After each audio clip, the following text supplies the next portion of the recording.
ಆದ್ರೆ ನೀವು ಅದನ್ನ ಟೀಕೆ ಮಾಡಿ ಇದು ಮಾಡ್ತಾ ಇದ್ರಿ. ಆಯ್ತು, ನಮ್ಮನ್ನು ಟೀಕೆ ಮಾಡಿ ಸ್ವಾಮಿ, ನಿಮ್ಮದೇ ಪಕ್ಷ ಬಿಹಾರದಲ್ಲಿ ಯಾಕೆ ಸ್ವಾಮಿ ಎಲೆಕ್ಷನ್ ಮೊದಲೇ 10,000 ಹಾಕಿರಿ? ಉತ್ತರ ಕರ್ನಾಟಕ ಉತ್ತರ ಕರ್ನಾಟಕ ಅಲ್ಲ, ಉತ್ತರ ಕರ್ನಾಟಕ ನೀವು ಟೀಕೆ ಮಾಡಿರಲ್ಲ, ಅದಕ್ಕೆ ಹೇಳಿದೆ. ಉತ್ತರ ಕರ್ನಾಟಕ ಆಮೇಲೆ ಅಲ್ಲ ರಾಜಕಾರಣ ಆಮೇಲೆ ಉತ್ತರ ಕರ್ನಾಟಕ ಮಾತ್ರ ಮಾತಾಡ್ರಿ, ಸಾಕಿಗೆ ಆಯ್ತು. ರಾಜಕಾರಣ ಆಮೇಲೆ ಮಾತಾಡ್ರಿ. ಮಹಾರಾಷ್ಟ್ರದಲ್ಲಿ ಕೊಟ್ಟಿದ್ದೀರಿ, ಎಲ್ಲಾ ರಾಜ್ಯದಲ್ಲೂ ಕೊಟ್ಟಿದ್ದೀರಿ, ಮತ್ತೆ ಇಲ್ಲಿ ಬಂದು ಗ್ಯಾರಂಟಿ ಸರಿ ಇಲ್ಲ ಅಲ್ಲಿ ಹೇಳಿ ಅವ್ರಿಗೆ. ಅವರು ದೊಡ್ಡ ಯುನಾನಿಮಸ್ ಆಗಿ ಇಂಡಿಯಾ ದೇಶದಲ್ಲೇ ಒಂದು ಧೈರ್ಯವಾಗಿ ಗ್ಯಾರಂಟಿ ತೆಗಿರಿ ಅಂತ ಹೇಳಿ ಧೈರ್ಯವಾಗಿ ಒಂದು ಸ್ಟೇಟ್ಮೆಂಟ್ ಕೊಡಿ. ನೀವು ಒಂದು ಸ್ಟೇಟ್ಮೆಂಟ್ ಇಶ್ಯೂ ಮಾಡಿ ಅಧ್ಯಕ್ಷರೇ, ನಾವು ಗ್ಯಾರಂಟಿ ತೆಗಿರಿ ಅಂತ ಹೇಳಿ ಆತ್ಮಸಾಕ್ಷಿಯಾಗಿ ಜನತೆ ಮುಂದೆ ಹೇಳಿ. ಅದು ಯಾರು ಸಂಜೆ ಗ್ಯಾರಂಟಿಯಿಂದ ಏನೋ ಆಗಿಬಿಟ್ಟಿದೆ ದೇಶ, ಏನೋ ಕರ್ನಾಟಕ ಎತ್ತಗ ಹೋಯ್ತೆ ಅಂತ ಯಾಕೆ ಹೇಳಕ್ ಹೋಗ್ತೀರಿ? ಏನು ಇಲ್ಲ. ಫರ್ ಕ್ಯಾಪಿಟಲ್ ಇನ್ಕಮ್ ಜಾಸ್ತಿ ಆಗಿದೆ ಇವತ್ತು ಕರ್ನಾಟಕ ರಾಜ್ಯದಲ್ಲಿ. ಎಲ್ಲ ಜನರ ವೈಯಕ್ತಿಕ ಆದಾಯ ಇವತ್ತು ಯಾವ ಮಟ್ಟಕ್ಕೆ ಹೋಗಿದೆ ಅಂತಕ್ಕಂಥದ್ದನ್ನ ಅರ್ಥ ಮಾಡ್ಕೊಳ್ಳಿ. ಎಲ್ಲ ಜನರ ಕೈಗೆ ದುಡ್ಡು ಸಿಗ್ತಾ ಇದೆ.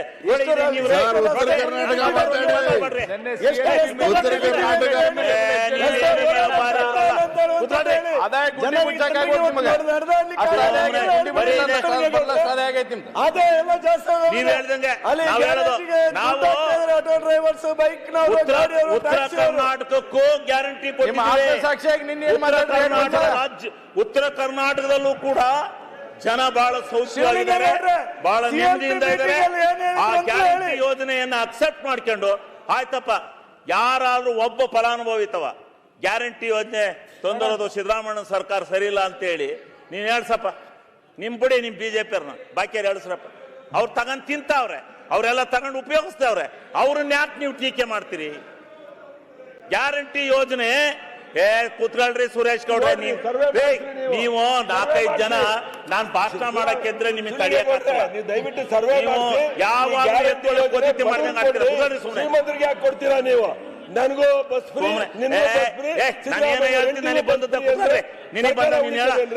ಬಡವ್ರ ಪರ ಅಲ್ಲ. ಒಂದ್ ನಿಮಿಷ ಮಾತಾಡ್ತೀನಿ ನಾನು, ಸ್ವಲ್ಪ ಈಲ್ಡ್ ಆಗ್ರಿ.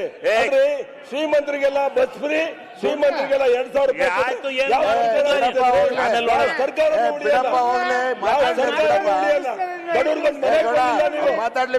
ಮನೆ ಕೊಡಕ್ಕೆ ಯೋಗ್ಯತೆ ಇಲ್ಲ ನಿಮ್ಗೆ. 3 ವರ್ಷ ಆಯ್ತು, ಒಂದು ಗುಂಡಿ ಮುಚ್ಚಕ್ಕೆ ಯೋಗ್ಯತೆ ಇಲ್ಲ.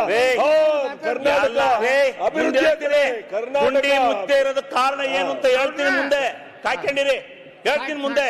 ಗುಂಡಿ ಮುಚ್ಚೋದಕ್ಕೆ ನಾನು ಮೊದಲೇ ಹೇಳಿದ್ದೀನಿ, ಈ ದೇಶ ಪ್ರಜಾಪ್ರಭುತ್ವ ರಾಷ್ಟ್ರ, ಒಕ್ಕೂಟ ವ್ಯವಸ್ಥೆ, ಭಾವನೆ ಹೋಗ್ಬೇಕು, ಒಂದಾಗಿ ಬಾಳ್ಬೇಕು ಅಂತ ಹೇಳಿ ಅಂಬೇಡ್ಕರ್ ಸಂವಿಧಾನ ಬರೆದೋಗಿದ್ದಾನೆ. ಸಂವಿಧಾನನ ಅಂಬೇಡ್ಕರ್ ಗೊತ್ತಾಯ್ತಾ? ಕಿತ್ತಾಡಿ ಅಂತ ಬರ್ದಲ್ಲ ರೀ, ರಾಜ್ಯನೇ ಬೇರೆ ಕೇಂದ್ರನೇ ಬೇರೆ, ಮಲ್ಕಾಯಿ ಧೋರಣೆ ಮಾಡ್ಕೊಂಡು ಈ ದೇಶ ಹಾಳು ಮಾಡಿ ಅಂತ ಹೇಳಿ ಅಂಬೇಡ್ಕರ್ ಸಂವಿಧಾನ ಬರ್ದಲ್ಲ, ಬಹಳ ಸಮಗ್ರವಾಗಿ ಬರ್ದೋಗ್ಯಾರೆ. ಅವೆಲ್ಲ ಒಂದಾಗಿರ್ಬೇಕು. ನಿಮ್ ಸರ್ಕಾರ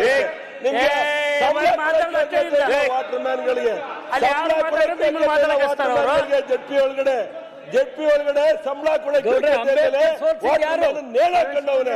ಆ ಪರಿಸ್ಥಿತಿಗಿದೆ ನಿಮ್ ಸರ್ಕಾರ. ಶಿವಲಿಂಗೇಗೌಡ್ರೆ, ಈಗ ಇವ್ರೆ ಸ್ವಲ್ಪ ಕೂತ್ಕೊಳ್ರಿ. ನೀವು ಮಂಗಳೂರಿನವ್ರು ಸ್ವಲ್ಪ ಕೂತ್ಕೊಳ್ರಪ್ಪ. ನೀವು ಮಂಗಳೂರಿನವರು, ನೀವು ಮಂಗಳೂರಿನವ್ರು ಇದಿರಲ್ಲ, ನೀವು ಮಂಗಳೂರಿನವ್ರು ಒಂದ್ 2-3 ಜನ, ತುಮಕೂರ ಸುರೇಶ್ ಗೌಡ, ಏನು ನಿಮ್ಗೆ ನಾನು ಎದ್ದು ಬಿಟ್ರೆ ನಿಮ್ಗೆ ಏನಾರ ಹಿಡಿತ? ಯಾಕಂಗ್ ಮಾಡ್ತೀರಿ ನೀವು? ಸುಮ್ಮ ಕುತ್ಕೊಳಕ್ಕಾಗಲ್ಲ ಅಧ್ಯಕ್ಷರೇ. ಕೇಳ್ರಿ,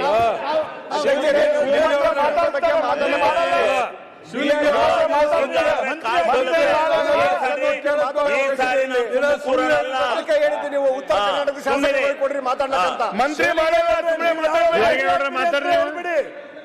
ನೀವು ಯಾವಾಗ ಮಂತ್ರಿ ಆಗ್ತೀರಿ ಅಂತ ಹೇಳ್ಬೇಡಿ. ಆಮೇಲೆ ಈಗ ಮುಂದೆ ನೋಡ್ರಿ, ನಾವು ನೀವೆಲ್ಲ ಒಟ್ಟಿಗೆ ಸೇರಿ ಕೇಂದ್ರ ಸರ್ಕಾರದಿಂದ ಹಣ ತಂದು, ಅಲ್ಲಿಂದ ತಂದು, ಇಲ್ಲಿಂದ ತಂದು ಈ ಕರ್ನಾಟಕ ರಾಜ್ಯವನ್ನು ಅಭಿವೃದ್ಧಿ ಪಡಿಸನ್ರಿ. ಬ್ಯಾಡ ಕಿತಾಪತಿ, ಬಿಡ್ರಿ. ಯಾವ ಪಕ್ಷದಲ್ಲಿ 80% ಸರ್ಕಾರ ನಿಲ್ಸಿ ಅದು ಯಾಕೆ ಹಂಗೆ ಆಡ್ತೀರಿ? ಸುಮ್ಮನೆ ಎಲ್ಲ ಪಕ್ಷದಲ್ಲಿ ಇರಕೊಂಡಿರ್ರಿ, ಸ್ವಲ್ಪ ಏನು ಆಗಲ್ಲ, ಸ್ವಲ್ಪ ಇರಿ, ಸಮಾಧಾನವಾಗಿ ಇರೋದು ಕಲ್ತ್ಕೊಳ್ಳಿ. ಈಗ ಕರ್ನಾಟಕದ ಉದ್ಧಾರ ಮಾಡಬೇಕು ಅನ್ನೋದು ನಿಮ್ಮ ಅಭಿಮಾನದಲ್ಲಿದ್ರೆ ಇವತ್ತು ಎಲ್ಲೆಲ್ಲಿಂದ, ಯಾವ ಮೂಲದಿಂದ, ಯಾವ್ಯಾವ ಭಾಗದಿಂದ, ಯಾವ್ಯಾವ ಕಡೆಯಿಂದ ನಮಗೆ ಅನ್ಯಾಯ ಆಗಿದೆ ಅನ್ನೋದನ್ನು ಹುಡುಕಿ ಹೋಗಿ ಎಲ್ಲರೂ ಒಗ್ಗಟ್ಟಾಗಿ ತಗೊಬಂದು ಕರ್ನಾಟಕವನ್ನು ಸಾರ್ವಭೌಮ ಕರ್ನಾಟಕ ಅಂತೇಳಿ ಕಟ್ಟಿ ಕರ್ನಾಟಕ ರಾಜ್ಯವನ್ನ ಈ ಭಾರತ ದೇಶದಲ್ಲೇ ಒಂದನೇದು ಮಾಡೋಕ್ಕೆ ನೀವೆಲ್ಲ ಪ್ರಯತ್ನ ಮಾಡಿ, ನಾವು ಪ್ರಯತ್ನ ಮಾಡ್ತೀವಿ. ದ್ವೇಷ ಬಿಡಿ. ಈ ದ್ವೇಷ ರಾಜಕಾರಣದಿಂದ ಕರ್ನಾಟಕ ಯಾವತ್ತೂ ಏನೋ ಇದಾಗುತ್ತೆ ಅಂತ ತಿಳ್ಕೋಬೇಡಿ. ಯಾರೇ ಇರಲಿ ಕೇಂದ್ರದಲ್ಲಿ, ಅವರಿರಲಿ, ಇವರಿರಲಿ, ನಾವಿರಲಿ, ಎಲ್ಲರ ಹತ್ರನೂ ತಂದು ಹಣನ ಸಂದಾಯ ಮಾಡ್ಕೊಂಡ್ರೆ ಕರ್ನಾಟಕ ರಾಜ್ಯದ ಬಜೆಟ್ ಆದಾಯದಿಂದಲೇ ನೀವು ಈ ಸಮಗ್ರ ಕರ್ನಾಟಕವನ್ನು ಕಟ್ತೀವಿ ಅಂತಕ್ಕಂಥ ಕನಸೇನಾರ ಕಂಡಿದ್ರೆ ಅದು ಸಾಧ್ಯ ಇಲ್ಲ. ಎಲ್ಲವೂ ಒಕ್ಕೂಟ ವ್ಯವಸ್ಥೆನಲ್ಲಿ ನಾವು ಕೊಡೋದನ್ನ ಕೊಡಬೇಕು, ತರೋದನ್ನ ತರಬೇಕು. ಎಲ್ಲ ಯೋಜನೆಗಳನ್ನ ಅಲ್ಲಿ 50% ಯೋಜನೆಯ ಸಿಂಧುತ್ವ ಆ ಪುಣ್ಯಾತ್ಮೃತ ಐತೆ. ಒಂದು ಎತ್ತಿನೊಳಗೆ 2 ವರ್ಷ ಆಯ್ತು ಎತ್ತಿನೊಳಗೆ ನೀರು ಬಿಟ್ಟು ಈಚೆ ಕಡಿಕೆ ಅರಣ್ಯ ಇಲಾಖೆನಲ್ಲಿ ಒಂದೇ ಒಂದು ಕೊಯ್ರಿ ಹಾಕಿ ಎತ್ತಿನೊಳಗೆ ಇವತ್ತಿನಿಂದ 2.5 ವರ್ಷದಿಂದ ನೀರು ಹೋಗಿ ಸಮುದ್ರ ಸೇರ್ತಾ ಇದೆ ಹೊರತು ಇಲ್ಲಿಗೆ ನೀರು ಬಂದಿಲ್ಲ. ಶಿವಲಿಂಗೇಗೌಡ್ರೆ, ಆದ್ರಿಂದ ಅರಣ್ಯ ಇಲಾಖೆ ಪೂರ್ಣ ಅರಣ್ಯ ಇಲಾಖೆ ಮರೆಯಲ್ಲ.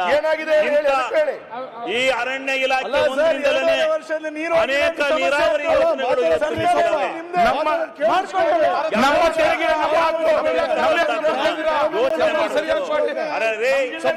ಮಂಜಣ್ಣ ಯಾಕೆ ನಿಂತಿದ್ದಪ್ಪ? ಅರಣ್ಯ ಇಲಾಖೆಯಿಂದ ನಿಂತಿದ್ದೆ ಇಲ್ವಪ್ಪ?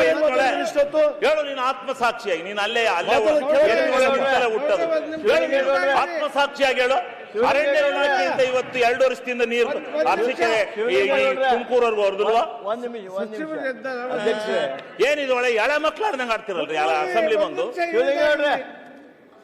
ಸನ್ಮಾನ್ಯ ಅಧ್ಯಕ್ಷರೇ, ಉತ್ತರ ಕರ್ನಾಟಕದ ಅಭಿವೃದ್ಧಿ ವಿಚಾರದಲ್ಲಿ ನಾವೆಲ್ಲರೂ ಗಂಭೀರವಾಗಿ ಚರ್ಚೆ ಮಾಡ್ತಾ ಇದ್ದೀವಿ ಅನ್ನುವ ನಿರೀಕ್ಷೆಯೊಳಗೆ ನಮ್ಮ ಭಾಗದ ಜನನೂ ಇದ್ದಾರೆ. ಈ ರೀತಿ ನಾವು ಉತ್ತರ ಕರ್ನಾಟಕದವ್ರ ಮಾತಾಡಲಿ, ದಕ್ಷಿಣ ಕರ್ನಾಟಕದವ್ರ ಮಾತಾಡಲಿ, ಕರಾವಳಿಯವರ ಮಾತಾಡಲಿ, ಅವರು ಎಲ್ಲರೂ ಉತ್ತರ ಕರ್ನಾಟಕದ ಅಭಿವೃದ್ಧಿ ಹೆಂಗೆ ಆಗಬೇಕು ಅನ್ನೋದನ್ನು ಹೇಳಬೇಕು, ಕೇಳಬೇಕು, ಚರ್ಚೆ ಆಗಬೇಕು, ಸಂವಾದ ಆಗಬೇಕು. ಯಾಕಂದರೆ ಈ ಸದನದ ಒಟ್ಟು